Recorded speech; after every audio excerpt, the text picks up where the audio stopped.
اب مذاکرات کا عمل فائنلی شروع ہونے والا ہے.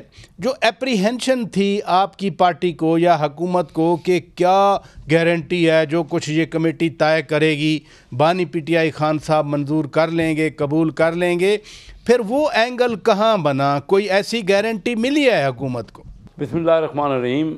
شوکت براچا صاحب، جیسے کہ آپ کو پتہ ہے میں آپ کے کئی پروگراموں میں اور بھی دوسرے پروگراموں میں، اور ہم سب لوگ ہمارے لیڈرز قومی اسمبلی میں، اسپیکر ایاز صادق صاحب، کئی بار ہم یہی کہتے رہے ہیں کہ مذاکرات ہی آپشن ہے اور اس کے بغیر کوئی اور آپشن نہیں. پہلا کام تو آپ نے صحیح کہا، کفر ٹوٹا خدا خدا کر کے یہ ہو گیا کہ دونوں طرف سے کمیٹیاں بن گئیں اور یہ ضرورت ہے. ہم اپنے دیکھیں نا، ورلڈ وار 2 ہوئی، اس کے بعد کیا، اس جنگ کے بعد بھی تو ٹیبل پہ بیٹھنا پڑا نا. یہ ہم نے انڈیا کے ساتھ 2 جنگیں کی اور اس کے بعد بھی ٹیبل پہ بیٹھنا تو لازمی ہے.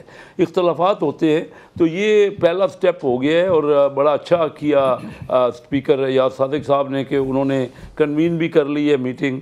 اور ایک اسپیکر کا عہدہ ایک نیوٹرل عہدہ ہوتا ہے. تو یہ جو آپ کہہ رہے ہیں گارنٹیز، دیکھیے کنڈیشنیں دونوں سائڈوں سے کوئی نہیں ہے، ہونی بھی نہیں چاہیے. بغیر کنڈیشن کے ٹیبل پہ بیٹھا جاتا ہے. اب آہستہ آہستہ ہم انشاءاللہ قریب آئیں گے.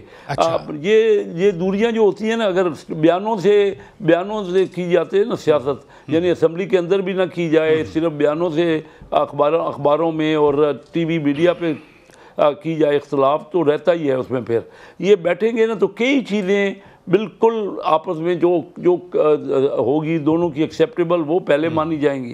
اس کے بعد گریجولی جو مشکل معاملات ہیں، اختلافات ہوتے ہیں، لیکن میں سمجھتا ہوں کہ یہ پروسیس بہت اچھا ہوا. مبارکباد کے مستحق ہیں ہم سب پاکستانی کہ ہماری جو الیکٹڈ ریپرزینٹیٹیوز کی پارٹی ہیں، ہمارے یہاں 5 پارٹیاں، ہمارے آپ نے دیکھا ہوگا کہ 8 رکنی جو کمیٹی ہے اس میں پاکستان مسلم لیگ بھی ہے، پیپل پارٹی بھی ہے، استحکام پارٹی بھی ہے، MQM بھی ہے، ہماری مسلم لیگ کاف بھی ہے. تو ساری 5 پارٹیاں ہمارے ہیں، ان کی پارٹی PTI ہے اس میں.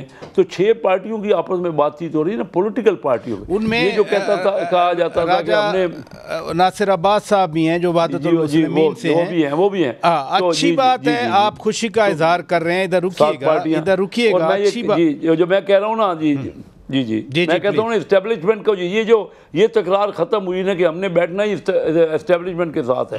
وہ اسٹیبلشمنٹ کا کام رول نہیں ہے نا، رول تو پولیٹیکل ہمارا رول ہے. یہ بڑی اہم بات آپ نے بڑی اہم بات کی کہ اب وہ تکرار ختم ہو گئی کہ ہم نے مذاکرات صرف فوج سے کر رہے ہیں، ہم نے مذاکرات صرف طاقتور حلقوں سے کر رہے ہیں.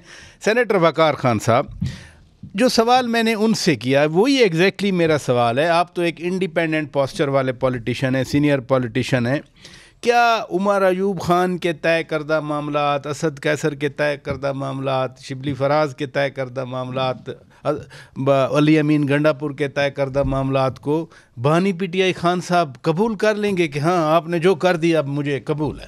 دیکھیں براچا صاحب، سب سے پہلے تو آپ کو یہ دیکھنا چاہیے کہ ایک بہت بڑا سٹیپ میرا خیال لیا گیا ہے، جو انیشیٹو دونوں طرف سے لیا گیا ہے. میرا خیال ہے، میں شیخ صاحب کی بات سے متفق ہوں کہ بڑا امیزنگ سٹیپ ہے. پولیٹیکل سٹیبلٹی کے لیے کسی بھی ملک میں بہت ضروری ہوتا ہے کہ پولیٹیکل پارٹیز آپس میں ڈائلاگ کریں.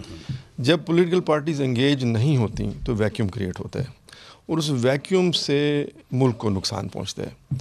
ویکیوم اسی وقت دور ہوتا ہے جب ہم ٹیبل پہ بیٹھ کے اکراس دا ٹیبل، چاہے جو بھی آپ کی آئیڈیالوجی ہو، جو بھی آپ کے پولیٹیکل ڈفرینسز ہوں، جو بھی آپ کے گریونسز گرجز ہوں، بڑی اہم بات ہے، وہ آپ سارے کے سارے اسی وقت ٹیبل ہو سکتے ہیں جب آمنے سامنے بیٹھیں گے. Now you talking about the people playing the role. تو وہ میرا خیال ہے کہ یہ سارے کافی سینئر سیاستدان ہیں، منجھے ہوئے سیاستدان ہیں دونوں پارٹیز میں، دونوں سائڈ. اسپیشلی جو حکومت والی ٹیم ہے بڑی اسٹرانگ ہے پولیٹیکلی. دیکھیں سیاست جو ہے نا جی، وہ بیسیکلی آرٹ آف نیگوسیشن ہے. تو بیسک چیز یہ تھی جو ہوئی ہے میرے خیال میں کہ ملک کی اب اس کے آگے اگلا سٹیپ بھی ہوگا، کیونکہ یہ پولیٹیکل سٹیبلٹی کے بعد ہی اکنامک سٹیبلٹی آ سکتی ہے. اچھا، میں اکنامک سٹیبلٹی پہ آتا ہوں، لیکن بات علی امین خان گنڈا پور کی آ گئی. مثلا آپ خود ڈیرہ اسماعیل خان سے ہیں، علی امین گنڈا پور ڈیرہ اسماعیل خان سے ہیں. گورنر فیصل کریم خان کنڈی ڈیرہ اسماعیل خان سے ہیں, مولانا فضل الرحمان ڈیرہ اسماعیل خان سے ہیں. آپ ڈیرہ والوں نے پورے ملک کی سیاست کو گلے سے کیوں پکڑا ہوا ہے؟ میرا نہیں خیال ہم نے گلے سے پکڑا ہوا ہے. آپ کو تو کمپلیمنٹ دینا چاہیے, ڈیرے کی مٹی بڑی زرخیز ہے کہ اس سے ایسے ایسے سپوت پیدا کیے ہیں جو کہ اس وقت میرے والد صاحب بھی, سینیٹر گلزار صاحب بھی ڈیرے کی مٹی میں سے. جی بالکل, تو آپ کی فیملی تو آ گئی نا آپ کی وجہ سے. بتا رہا ہوں نا کہ دیکھیں یہ ایک بڑی خوش آنند بات ہے کہ مولانا صاحب ایک بہت ہی میں سمجھتا ہوں منجھے ہوئے سیاستدان ہیں اور میں ان کی بڑی عزت کرتا ہوں. اور علی امین صاحب بھی ماشاءاللہ اللہ تعالیٰ نے ان کو ترقی دی ہے اور وہ آج چیف منسٹر بیٹھے ہیں. اور کنڈی صاحب بھی میں سمجھتا ہوں بڑے گورنر بنے بیٹھے. بیگ صاحب, یہ جو حکومت کی کمیٹی ہے اس میں بہت سینئر پولیٹیشین ہیں, نوید قمر صاحب اس میں, راجہ پرویز اشرف صاحب اس میں, عرفان صدیقی صاحب اس میں.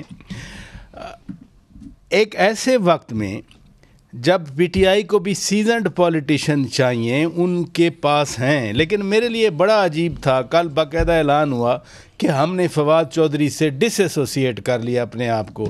فواد چودھری صاحب کو کیوں نکالا؟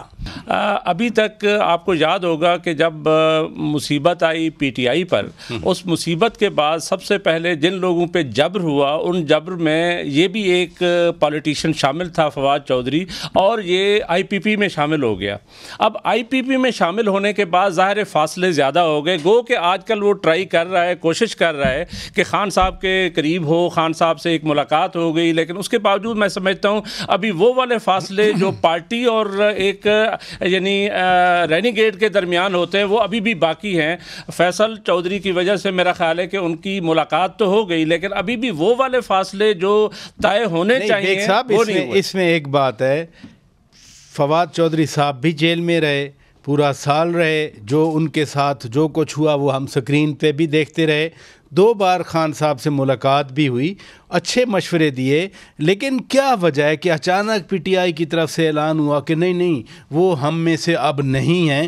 یہ جو کرٹیسائز کرتے ہیں وہ سوشل میڈیا جو باہر بیٹھا ہے, اس کی وجہ سے ایسا ہوا یا کوئی اور ریزن بنا؟ نہیں, میرا خیال ہے کہ وہ پولیٹیشین جنہوں نے پریس کانفرنسز کی یا پارٹی میں شامل ہوئے, یہ چونکہ آئی پی پی میں شامل ہو گیا تھا, ابھی دوبارہ وہ کوشش ضرور کر رہا ہے کہ میں خان صاحب کے قریب ہوں اور دوبارہ شامل ہوں, لیکن میرا خیال ہے جو مین سٹریم وہ پولیٹیشین ہے اس پارٹی میں پی ٹی آئی میں, وہ یہ سمجھتے ہیں کہ یہ جو فواد چودھری صاحب ہیں شاید وہ اس طرح ہماری پارٹی میں نہیں رہے, اور شاید وہ یہ سمجھتے ہیں کہ یہ اپرچونسٹ ہے اور موقع کی مناسبت سے وہ جو ہے نا وہ کر رہے ہیں. لیکن میں ذاتی طور پہ سمجھتا ہوں کہ اس میں ایک چیز ضرور آپ شامل کریں کہ وقت کا جبر جو ہے نا بہت سارے پولیٹیشینز کو ادھر ادھر کر جاتا ہے, اور اس میں فواد چودھری بھی شامل ہے. آپ کچھ ہے؟ میرا خیال ہے جی کافی سیاسی گھرانے سے ان کا تعلق ہے, جی بڑے جیلم سے, اور بڑے اچھے سیاستدان ان کی فیملی میں سے آئے ہیں. تو ابھی ایک انیشیٹو جو ہو رہا ہے نا اس پہ فوکس کریں, کسی ایک پرسنل انڈیویجول کو میرا خیال ہے اس میں سے نکالنے تو بہتر ہے. میں ناظرین بریک لیتا ہوں, بریک کے بعد بات کرتے ہیں. Stay with us.